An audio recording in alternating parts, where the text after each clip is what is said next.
You say this all the time. They're playing for the pop. Yes. Chris, they're playing for the pop in the promos too.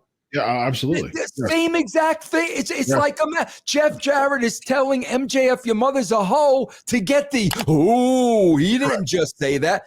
Meanwhile, he's the freaking babyface. He's the veteran. A 57-year-old man is going to tell a guy, your mother's a hoe? Chris, I was talking about this today. You know, bro, I don't watch AEW, but when I was watching YouTube and the MJF clip came on with Jeff. I saw that too. Bro, they're talking about stuff that's totally irrelevant. Like Jeff is the babyface and he's telling everybody MJF's mother is a hoe. I don't know MJF's mother, and Jeff's the babyface. The babyface is supposed to take the high road. Yeah. In turn, MJF, is talking about wanting to, bang, Karen, and then Did he say that? Yeah. Oh yeah.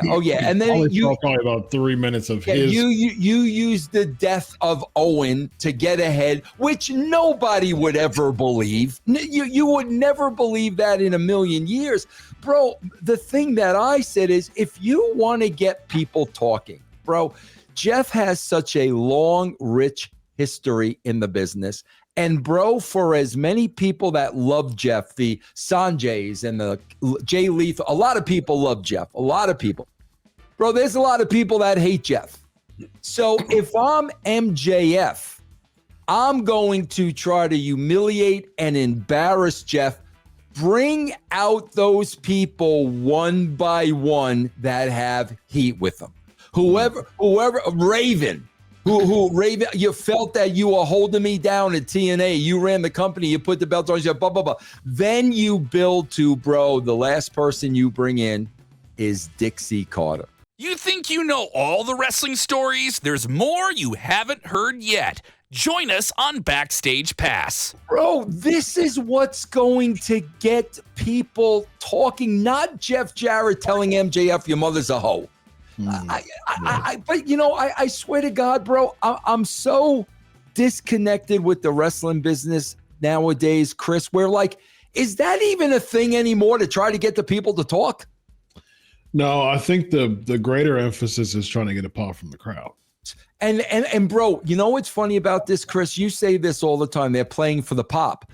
Yes. Chris, they're playing for the pop in the promos too. Yeah, absolutely. The same exact thing. It's like Jeff Jarrett is telling MJF, your mother's a hoe, to get the, ooh, he didn't just say that.